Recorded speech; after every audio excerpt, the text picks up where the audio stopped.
اللهم صل على سيدنا محمد وعلى آل سيدنا ومولانا محمد بارك وسلم صلاة وسلام عليك يا رسول الله صلی اللہ تعالی علیہ وسلم۔ سورہ یونس کی چند آیات ہیں، ان کا ترجمہ و تفسیر ہے۔ بسم اللہ الرحمن الرحیم۔ قل ارأيتم ما انزل اللہ لکم من رزق فجعلتم منه حراما وحلالا قل اللہ اذن لکم ام علی اللہ تفترون۔ رب ارشاد فرماتا ہے کہ تم فرماؤ بھلا تو وہ جو اللہ نے تمہارے لیے رزق اتارا اس میں تم نے اپنی طرف سے حرام اور حلال ٹھہرا لیا، تم فرماؤ کہ اللہ نے اس کی تمہیں اجازت دی یا اللہ پر جھوٹ باندھتے ہو۔ یہ اس کا ترجمہ ہے، لیکن اس کا تفسیر یہ ہے کہ اللہ تعالیٰ نے اپنے محبوب سے ارشاد فرمایا کہ میں نے جو رزق اتارا ہے زمین کے اندر تو اس میں کچھ حلال ہے کچھ حرام ہے، لیکن لوگوں نے اپنے لیے جو چیز حلال تھی اس کو حرام ٹھہرا لیا اور جو حرام تھی اس کو حلال ٹھہرا لیا۔ اس سے کچھ مثالیں دیے، جیسے تفسیر فرمایا کہ جیسے سود ہے، اللہ نے اس کو حرام فرمایا ہے، لیکن کچھ لوگوں کا ذہن یہ رہتا کہ سود کیا ہے، جائز ہے، نفع ہے، وہ لے سکتے ہیں۔ اسی طریقے سے تماشے ہیں، لوگ تماشے دیکھتے ہیں، قرآن نے احادیث نے اس کو سختی سے منع بلکہ حرام فرمایا ہے، لوگ سمجھتے ہیں یہ جائز ہے، دیکھ سکتے ہیں۔ اسی طریقے سے بے پردگی ہے، آج لوگ ماڈرن زمانے میں لوگ سمجھتے ہیں جائز ہے، گھومو پھرو کوئی نہیں ہے، لیکن شریعت نے اس کو کیا حرام قرار دیا ہے۔ اسی طریقے سے اللہ نے کچھ جو حلال چیزیں دی تھیں لوگ اس کو حرام کہتے ہیں، جیسے اللہ تعالیٰ نے کھانے پر انسان اگر فاتحہ پڑھ کر کے اس کو کھائے تو جائز ہے، لیکن دیوبندی وہابی کا عقیدہ یہ ہے کہ اگر کسی کھانے پر فاتحہ پڑھی جائے تو اب وہ کھانا کیا حلال نہیں ہے بلکہ وہ حرام ہے۔ حالانکہ کیا ہے، ہم نے اس پر قرآنی تو پڑھا ہے، ہم نے اس پر جو ہے آیتیں قرآنی تو پڑھی ہیں۔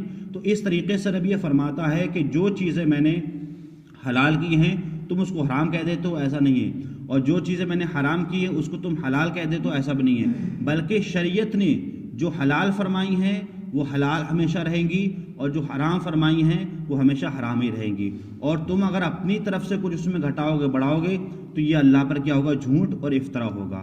اس کے بعد رب فرماتا ہے وَمَا ظَنُّ الَّذِينَ يَفْتَرُونَ عَلَى اللَّهِ الْكَذِبَ يَوْمَ الْقِيَامَةِ إِنَّ اللَّهَ لَذُو فَضْلٍ عَلَى النَّاسِ وَلَكِنَّ أَكْثَرُهُمْ لَا يَشْكُرُونَ۔ رب فرماتا ہے کیا گمان ہے ان کا جو اللہ پر جھوٹ باندھتے ہیں کہ قیامت کے دن ان کا کیا حال ہوگا۔ مطلب جو لوگ شریعت کو بدلنے کی کوشش کرتے ہیں اور شریعت میں تبدیلیاں کرتے ہیں اور شریعت میں آسانی نکالتے ہیں، تو اللہ تعالیٰ فرماتا ہے ان کا کیا گمان ہے کہ جو میرے اوپر مطلب اللہ پر جھوٹ باندھتے ہیں، قیامت کے دن ان کا کیا حال ہوگا جنہوں نے حلال کو حرام کہا اور حرام کو حلال کہا۔ بے شک اللہ تعالیٰ لوگوں پر فضل فرماتا ہے۔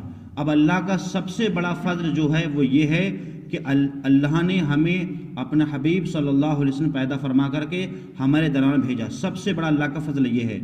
دوسرا اللہ کا سب سے بڑا فضل یہ ہے کہ اللہ نے ہماری ہدایت کے لیے قرآن مجید کو نازل فرمایا، اور یہ وہ قرآن مجید ہے جو جتنی بھی آسمانی کتابیں نازل ہوئی تھی سب سے افضل اور اعلیٰ یہ کتاب ہے۔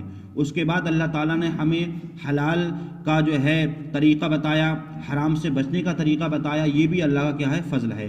تو وہی قرآن فرماتا ہے کہ بے شک لوگوں پر اللہ کا فضل ہے مگر اکثر لوگ اس کا شکر ادا نہیں کرتے۔ مطلب یہ سب سے بڑا اس کا فضل و کرم ہے کہ اس نے ہمیں جو ہے اپنے حبیب صلی اللہ علیہ وسلم کی امت میں پیدا فرما کر کے اور ہمیں ایک اچھا اسلام دے کر کے اور ہمیں اچھے اخلاق سکھا کر کے ایک اچھا انسان بنانے کی ہمیں کوشش کی۔ اس کے بعد رب فرماتا ہے کہ وَمَا تَكُونُوا فِي الشَّأْنِ وَمَا تَتْلُو مِنْهُ مِنْ قُرْآنٍ وَلَا تَعْلَمُونَ مِنْ عَمَلٍ إِلَّا كُنَّا عَلَيْكُمْ شُهُودًا إِذَا تُفِيدُونَ فِيهِ۔ قرآن فرماتا ہے اور تم میں کسی کے کام میں اور اس کی طرف سے کچھ قرآن پڑھو اور تم لوگ کوئی کام کرو تو ہم تم پر کیا گواہ ہوتے ہیں جب تم اس کو شروع کرتے ہو، اور تمہارے رب کی طرف سے یہ ہے وَفِيهِ وَمَا أَعْزَابُ عَنْ رَبِّكَ مِنْ مِثْقَالِ ذَرَّةٍ فِي الْأَرْضِ وَلَا فِي السَّمَاءِ وَلَا أَصْغَرَ مِنْ ذَلِكَ وَلَا أَكْبَرَ إِلَّا فِي كِتَابٍ مُبِينٍ۔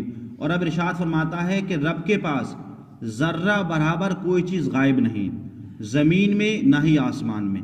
مطلب اللہ تعالیٰ کی قدرت اور اس کی شان کا یہ حال ہے کہ آسمان زمین کے درمیان کہیں بھی اگر کوئی ذرہ برابر بھی اگر کوئی چیز ہے تو ایسا نہیں ہے کہ وہ اللہ تعالیٰ سے غائب ہو، اللہ اس کو بھی جانتا ہے۔ اللہ ہر چیز سے کیا واقف ہے، چاہے وہ 7 تالوں کے اندر بند ہو، چاہے چھپی ہو، چاہے کھلی ہو، اللہ کی شان یہ ہے کہ اللہ ہر چیز کو جانتا ہے۔ اس کے بعد فرماتا ہے وَلَا أَصْغَرَ مِنْ ذَلِكَ وَلَا أَكْبَرَ، اللہ تعالیٰ اس سے چھوٹی چیز کو بھی جانتا ہے اور اس سے بڑی چیز کو بھی جانتا ہے، اور اللہ نے یہ تمام چیزیں جو ہے ایک روشن کتاب میں محفوظ رکھی ہیں۔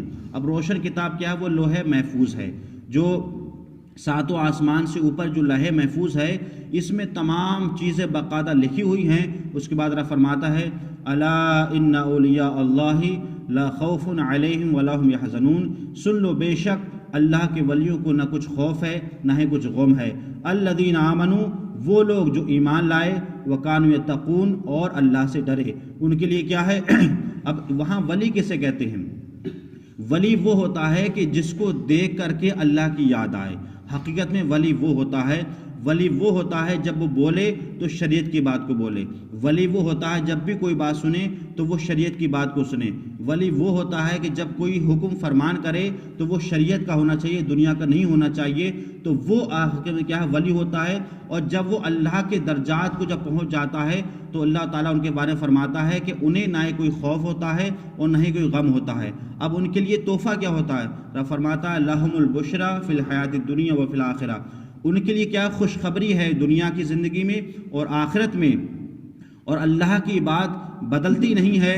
ذالک فوز العظیم، اور یہی سب سے بڑی کیا ہے؟ کامیابی ہے۔ تو اللہ کے جو ولی ہوتے ہیں، جب وہ اللہ کی منزل پر اور فنا فی اللہ فنا فی رسول کی منزل پر جب پہنچ جاتے ہیں تو اللہ تعالیٰ ان کو ایسا مقام عطا فرماتا ہے کہ انہیں دنیا کا کوئی خوف نہیں رہتا اور نہ ہی دنیا کی حکومت کا کوئی خوف رہتا ہے۔ تو ہمیں چاہیے کہ ہم ہمیشہ ایسے ولیوں کے نقش قدم چلیں کہ جو نے اپنی پوری زندگی اللہ کی عبادت میں گزار دی۔ اللہ تعالیٰ ہمیں اور آپ کو صحیح طریقے سے قرآن مجید پڑھنے کی، اس پر عمل کرنے کی توفیق عطا فرمائے۔ اللہ